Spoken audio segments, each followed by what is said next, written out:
우리 좌우에 앞뒤에 계신 분들과 반갑게 인사하도록 하겠습니다. 많이 보고 싶었습니다. 인사해 볼까요?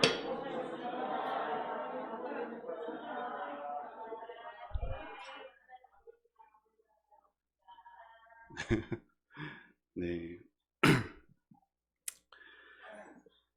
시편 23편 말씀 계속 은혜로운 그 말씀 사치만 보더라도 우리에게 참 많은 은혜가 됩니다. 우리 1절과 2절, 3절 말씀 우리 아마 이제는 안 봐도 이렇게 말씀하실 수 있지 않을까 싶은데 저와 함께 한번 고백해 볼까요? 자, 시작. 여호와는 나의 목자시니 내게 부족함이 없으리로다. 그가 나를 푸른 풀밭에 누이시고 쉴만한 물가로 인도하시는도다. 내 영혼을 소생시키시고 자기 이름을 위하여 의의 길로 인도하시는도다. 아멘.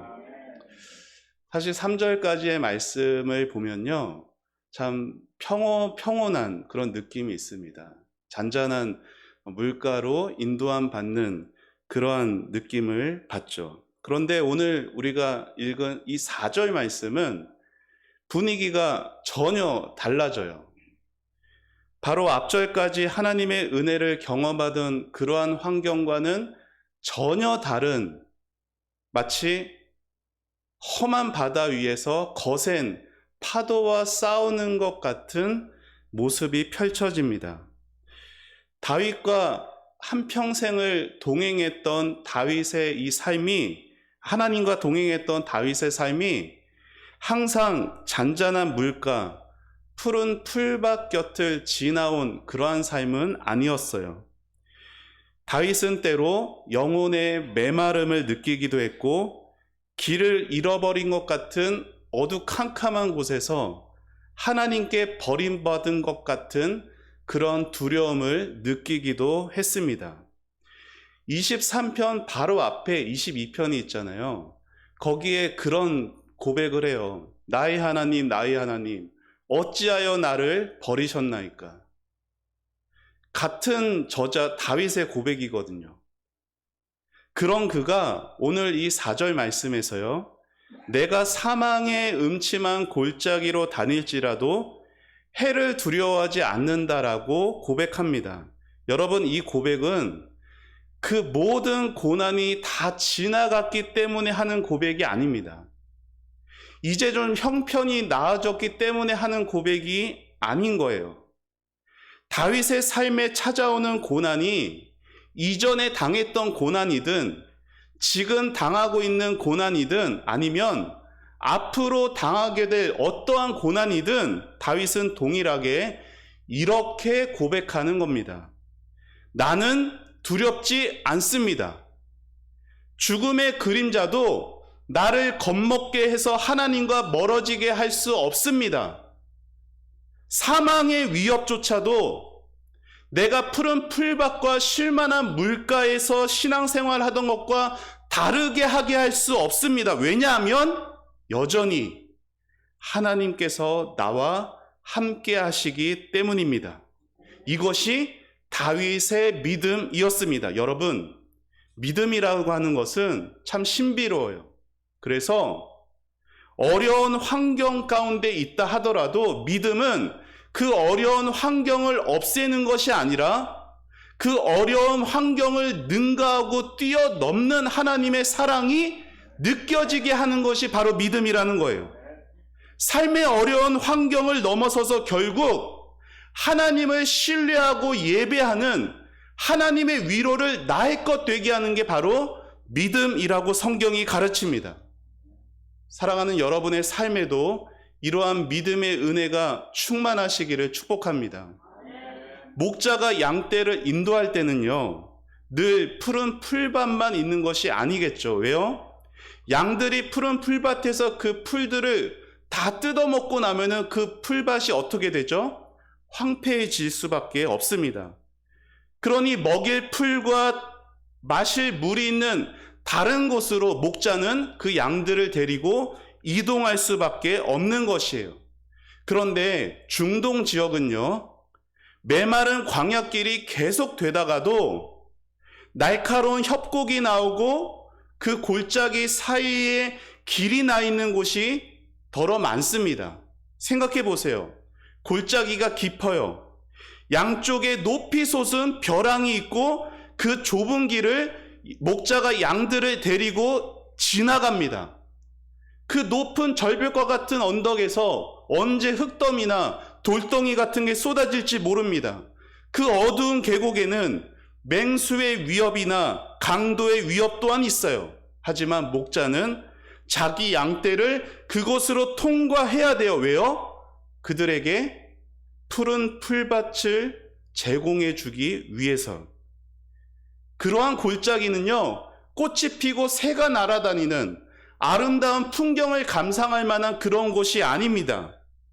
쉬어가고 싶고 감상하고 싶고 그런 곳이 아니라 어둡고 빨리 벗어나고만 싶은 곳이죠. 양들이 무리를 지어서 이 사망의 음침한 골짜기를 지나가는 거예요. 이럴 때 양들은 어떤 행동을 취할까요? 두렵고 어둡고 위험한 곳에서 당연히 목자를 더 찾게 되는 거예요. 죽음의 위협 외에 아무 소망도 보이지 않는 그 음침한 골짜기에서 양들은 목자가 나를 지켜주신다는 걸 더 많이 경험하게 되는 겁니다. 그리고 이것이 하나님이 양과 같은 저와 여러분을 때로 사망의 음침한 골짜기로 인도하시는 이유이기도 한 것입니다. 여러분, 오늘 나와 하나님과의 관계가 내가 하나님과 어떠한 관계가 있는지는 사망의 음침한 골짜기에서 확인됩니다. 삶이 평온하고 아무 문제가 없을 때는요, 내가 하나님과 어떠한 관계를 맺고 있는지 나 스스로도 알지 못해요. 그래서 하나님은 자기 백성들을 때로 사망의 음침한 골짜기 같은 곳에 두세요. 거기를 지나가게 하십니다. 그래서 하나님과의 관계를 확인하게 하시는 거예요. 그곳에서 하나님과의 관계를 소중하게 여기게 하시고 그곳에서 하나님의 신실하시고 은혜로우신 하나님이시란 것을 배워가게 하시는 거예요. 우리는 오히려 그래서 고난의 때, 사망의 음침한 골짜기를 지나는 때에 하나님의 소중함을 더 절실히 느끼게 돼요. 아, 그렇구나. 하나님만이 나의 선한 목자이시라는 이 고백은 바로 고난의 때에 나오게 되는 겁니다. 하늘의 시인이라고 불리는 송명희 시인이 있습니다. 아마 많이들 아실 텐데요. 이분이 1963년에 태어났는데 그때는 의료 기술도 안 좋았고 이분이 태어날 때 의사의 실수로 그만 뇌성마비로 살아가게 되었어요. 한평생을. 그녀가 어린 시절 사춘기 방황할 때 그토록 울부짖으며 하나님을 원망하다가 하나님을 만납니다. 그렇게 예수님을 알고 나서 예수님께 30살 정도 됐을 때 편지를 써요. 근데 그 편지의 제목이 고난의 선생님께 드리는 편지. 여러분, 그녀가 얼마나 고통으로 몸부림치는 삶을 살았으면 예수님을 향해 고난의 선생님이라고 불렀을까요? 다음은 이 송명희 시인이 쓴 편지의 한 대목입니다. 잘 들어보세요. 선생님을 믿은 후에도 고난은 저를 떠나주지 않았고 오히려 고난이 많아져 고통스러움은 더해만 갔었는데 선생님이 제 옆에 계셔서 육신은 고달픔이 됐으나 마음은 평안했고 감사함으로 고난의 길 잘 밟을 수 있었지요. 의심과 두려움이 있을 때는 두려워 말고 믿기만 하라 말씀하셨고 슬프고 괴로울 때는 얘야 나는 너를 사랑한단다 말씀하셨고 참 많은 죄를 하나님 앞에 지었을 때는 그래도 나는 너를 사랑한단다. 선생님은 그렇게 수없이 말씀하시며 그 부드러운 손으로 안아주셨지요. 제가 선생님을 만난 후 건강이 없어도, 지식이 없어도, 많은 재물이 없어도 선생님이 계시기에 감사할 수 있었답니다. 선생님, 감사와 신뢰는 고난이 아니면 얻어지는 게 아닌가 봅니다. 사랑하는 여러분, 예수를 믿는다라는 것 이와 같습니다. 우리가 예수 믿고 거듭났다고 해서 우리 삶의 형편 즉시로 달라지지 않아요. 물론 하나님은 하나님과의 관계가 회복될 때, 좋은 믿음을 가지게 될 때 삶의 어려움 단번에 바꾸실 수 있으십니다. 마치 큰 병을 앓던 성도가 믿음으로 건강을 회복되기도 하고, 경제적으로 가난하게 살던 성도가 예수 믿고 큰 부자가 되는 일 얼마든지 일어날 수 있습니다. 그러나 그렇지 않은 경우가 훨씬 더 많아요.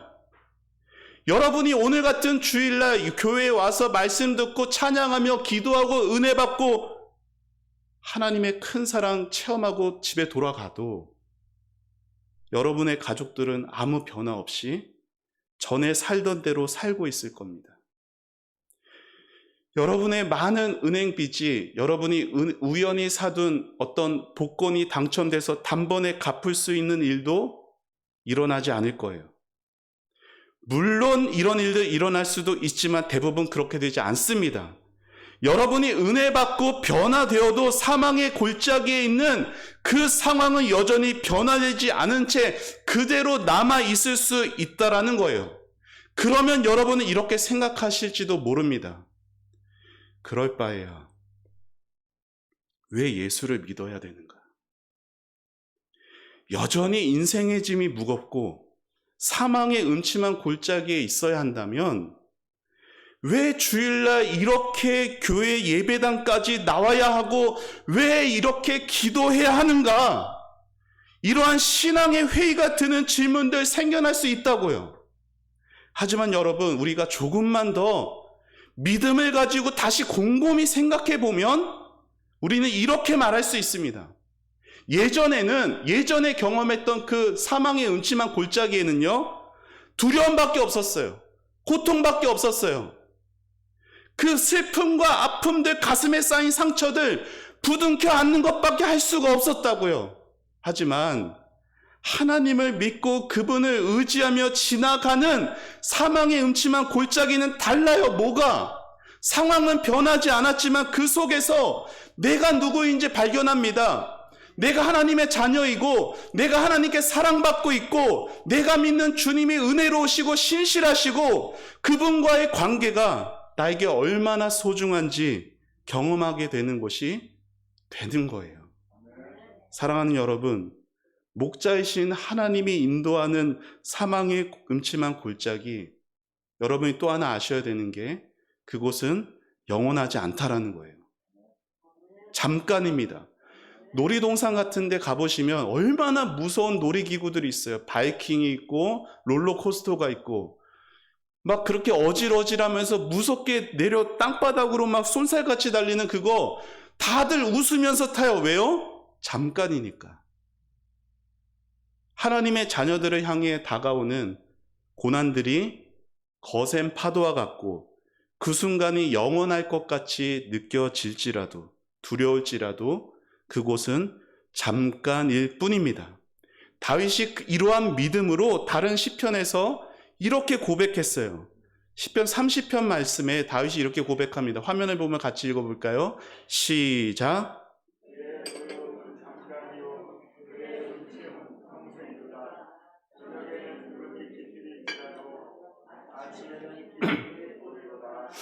아멘. 저를 한번 따라해 보시죠. 고통은 잠깐이지만 은총은 영원하다. 한 번 더. 고통은 잠깐이지만 은총은 영원하다. 이것이 고난의 길을 지나는 성도의 믿음의 고백이 되어야 됩니다.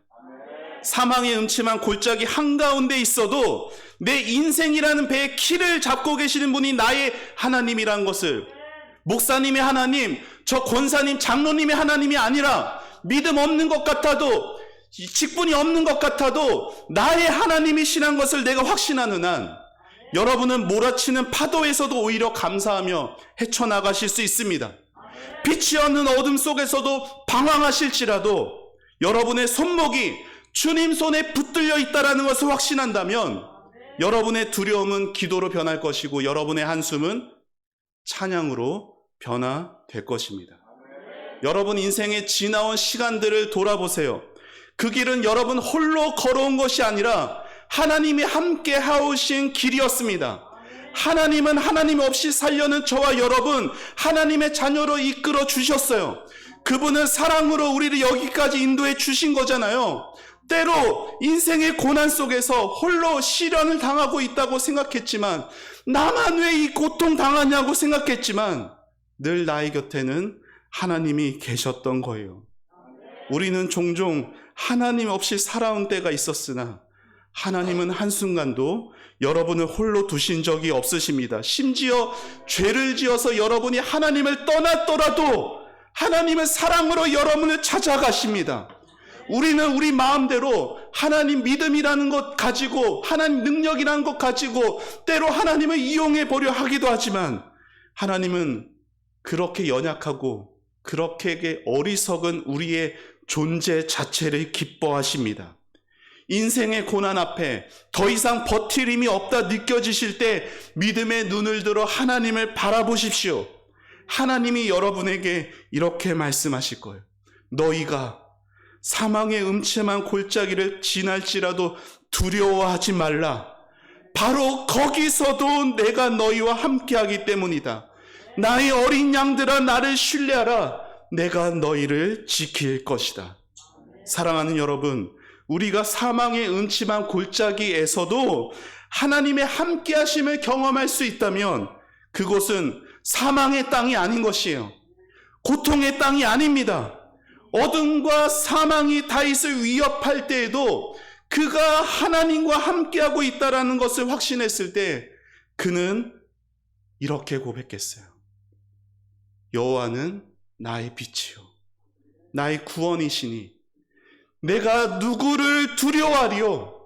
여호와는 내 생명의 능력이시니 내가 누구를 무서워하리요. 1981년에 미국의 흑인 가운데 가장 장수했던 찰리 스미스라는 분이 무려 130세의 나이로 세상을 떠났습니다. 그런데 그가 보낸 이 130년이라는 세월은 고통의 나날들이었어요. 이분이 노예였거든요.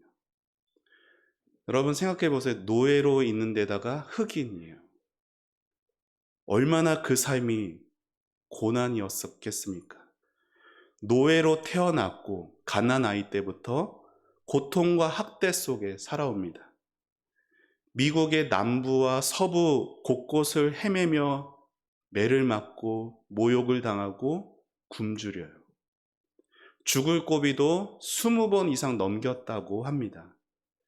그런데 그렇게 130년간 모진 고생을 해온 이 찰리 스미스라는 분이 임종하기 며칠 전 자신을 방문한 목사님 앞에 이렇게 기도해요. 하나님, 저를 흑인으로 태어나게 하신 것에 감사드립니다. 고통스러운 노동도 감사합니다. 왜냐하면 저 130년간 언제나 제 곁에 계셔 주셨기 때문에 감사합니다. 여러분, 찰리 스미스라는 흑인 노예는 감사할 수 없는 것이 너무나 많았지만 그의 삶, 고통과 눈물뿐인 사망의 음침한 골짜기와 같았지만 그럼에도 그가 감사할 수 있었던 것 단 하나의 이유, 하나님이 나와 함께 하셨기 때문에. 시편 23편을 고백한 다윗, 얼마나 많은 고난 겪었는지 모릅니다. 그에게는 상처가 많았어요. 가족들에게, 부모와 형제에게 사랑받지 못했고, 결혼한 아내에게 멸시받았고, 장인이었던 사울에게 오래도록 목숨의 위협을 받아왔습니다. 다윗의 인생은 상처투성이었어요. 그럼에도 불구하고 그가 여호와는 나의 목자시니 내게 부족함이 없다라고 고백하죠. 그가 숱한 사망의 음침한 골짜기들을 지나왔으나 그 모든 고난의 시간들이 그에게 상처로 남지 않았습니다. 왜 그럴까요? 그 이유는 그 모든 인생의 상처를 넘어서는 하나님의 큰 사랑을 경험했기 때문입니다. 여전히 나와 함께 해주시고 나의 하나님이 되어주시는 이 놀라운 은혜가 삶에서 겪게 되는 많은 상처들보다 훨씬 더 컸기 때문이에요. 사랑하는 여러분, 여러분의 지나온 인생들을 돌아보시면 이 자리에 있는 여러분 가운데 상처 없는 사람은 없을 겁니다. 저는 잘 모르겠지만 하나님과 여러분만이 아시는 많은 사망의 음침한 골짜기들이 있으셨을 거예요. 그런데 지난날의 그 상처 지금 와서 어떻게 하시겠어요? 이제 와서 지난날을 후회한들 무슨 소용이 있겠습니까? 여러분, 영혼이 침체되게 되는 원인 가운데 하나는요, 돌이킬 수 없는 과거를 계속해서 후회하는 거예요. 이미 지나왔고 어찌할 수 없는 그 과거 붙들고 살아가면 우리의 영혼 메말라 갑니다. 그래서 문제는 과거가 아니에요. 문제는 오늘의 신앙입니다. 바로 지난날의 상처보다 더 크신 그 하나님 만나지 못한 채 살아가는 신앙의 현실이 문제라고요.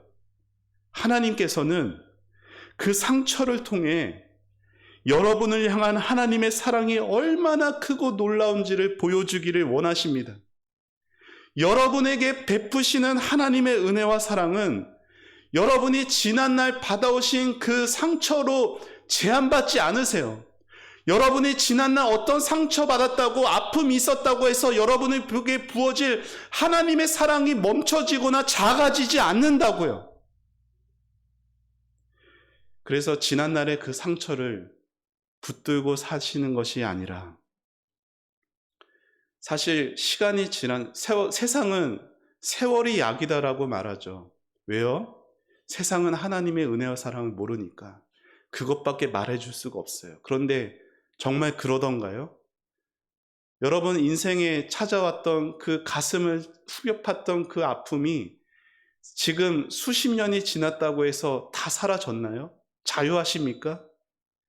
인생을 원망하거나 한숨 쉬며 탄식한다고 상처들로부터 자유로워지지 않습니다. 자유롭게 하시는 분은 오직 하나님 한 분뿐이세요. 하나님과 원수되었던 저와 여러분이 예수님의 십자가 복음으로 화목하게 된 것처럼 오늘도 그 복음의 진리로 용서하고 품어주시는, 사랑하시는, 말씀하시는 그 하나님의 은혜만이 우리의 상처들을 치유하시는 진정한 자유를 얻게 하십니다. 하나님은 사랑하는 여러분을 결코 떠나지 않으십니다. 하나님은 지금도 은혜를 주시며 여러분을 부르고 계세요. 그 은혜의 부름 앞에 다윗처럼 반응하실 수 있기를 축원해요. 내가 사망의 음침한 골짜기를 다닐지라도, 사망의 음침한 골짜기를 다닐지라도 두려워하지 않는 것은 주께서 나와 함께 하심이라. 이러한 믿음으로 고백하는 여러분이 되시기를 축원합니다. 우리는 고난을 피하는 자들이 아닙니다. 우리는 고난 가운데 함께 하시는 하나님을 만나는 그 하나님의 사랑과 은혜로 그 고난을 이겨낼 수 있는 하나님의 성도들입니다. 고난의 때에 하나님이 나의 하나님 되시는 거예요. 그 사실이 더욱 분명해지는 겁니다. 이 아름다운 정체성으로 지난날의 모든 상처에서 자유함을 얻으며 복된 신앙의 길 걸어가실 수 있기를 여러분의 목자 되시는 우리 주님의 이름으로 축원합니다. 우리 함께 찬양하고 기도하는 시간 갖겠습니다.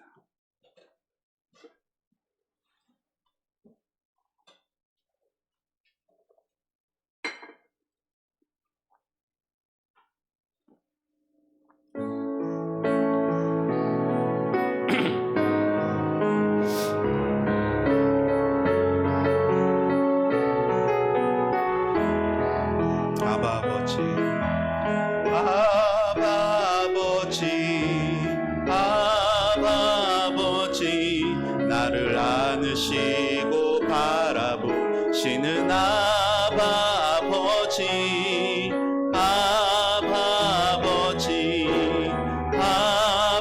아버지 나를 도우시고 힘주시는 우리 한 번 더 고백합니다. 아버지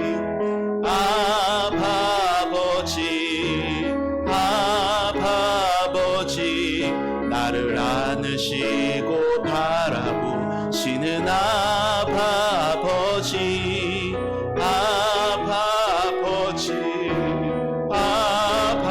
아버지 나를 도우시고 힘주시는 아버지 주는 내 맘을 고치시고 볼 수 없는 상처 만지시네. 나를 아시고 나를 이해하시네. 내 영혼 새롭게 세우시네. 아버지 한 번 더 고백합니다. 아버지 나를 안으시고 바라보시는 아버지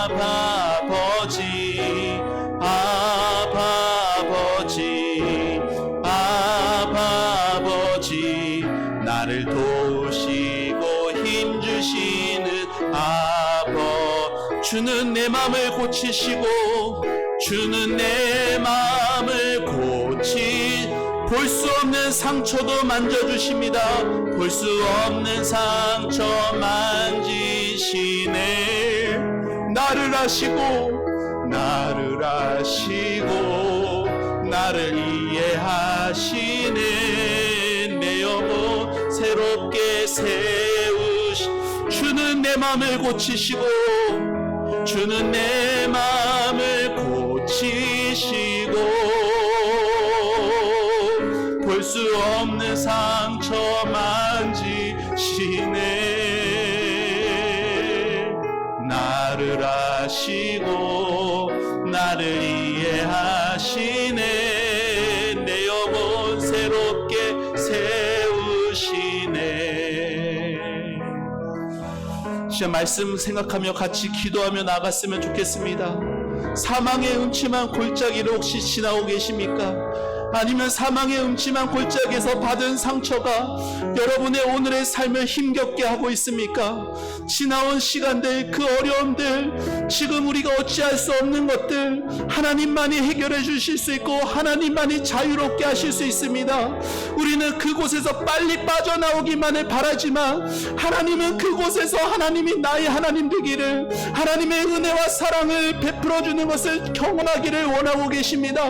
그 모든 어려움 순간에, 그 모든 상처 가운데서 하나님이 나의 하나님 되시고 하나님의 은혜와 사랑을 경험하며 내 모든 마음의 아픔과 상처를 아시고 돌보시고 치료하시는 그 하나님 앞에 나아가는 이 시간 되도록 우리 다 같이 기도하며 나아가도록 하겠습니다.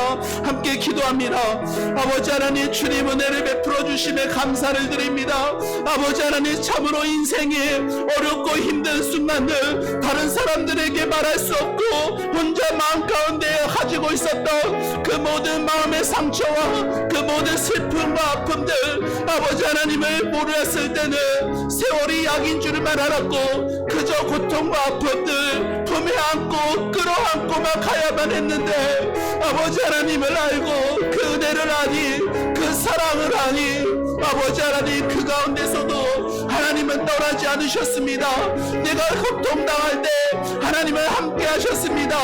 나와 함께 고통당하셨고, 내가 주님 손 놓고 싶을 때 주님은 나의 손목을 붙드셨습니다. 아버지 하나님, 내가 힘들다고 투덜대고 원망할 때 주님은 나를 업고 그 좁은 길 걸어가 주셨습니다. 아버지 하나님, 내가 어찌 그 사랑과 은혜를 잊겠습니까? 하나님, 나에게 사랑으로 다가와 주셨고, 아버지께서 나에게 그 은혜 베풀어 주셨는데, 아버지, 내가 어찌하여 그 은혜와 사랑을 잊으며 살아가겠나이까? 아버지 하나님, 주님 우리를 불쌍히 여겨주시고 우리를 긍휼히 여기사 우리의 상처를 싸매어 주시고 치유하여 주시옵소서. 아버지 하나님 앞에 우리의 모든 그 마음들 정직하게 쏟아놓게 하여 주시고, 우리들의 생각과 마음이 주님 앞으로 인하여서 그 은혜의 길, 그 사랑의 길로 다시 돌아갈 수 있도록 하나님 회복하게 하여 주옵소서. 하나님밖에 없습니다. 하나님밖에 소망이 없음을 그 어려운 어둡고 캄캄한 그 험난한 길 한복판에서 바라보게 하여 주시옵소서. 믿음으로 바라보게 하여 주시옵소서.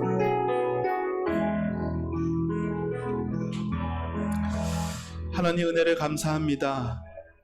우리의 인생길 험하고 힘들고 두려운 상황 가운데 있을 때 하나님이 여전히 나와 함께 하심을 바라보게 하여 주시옵소서.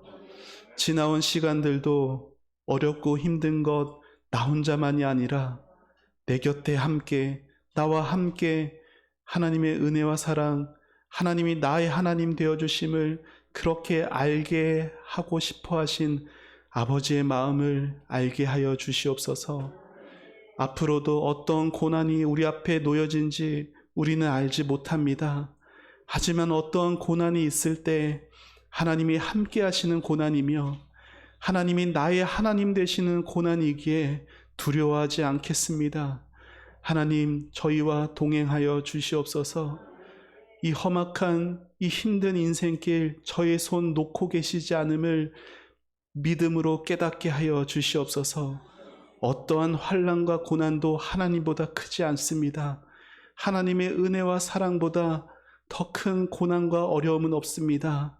우리 하나님을 경험하게 하시고 그 은혜와 사랑 가운데 살게 하여 주옵소서.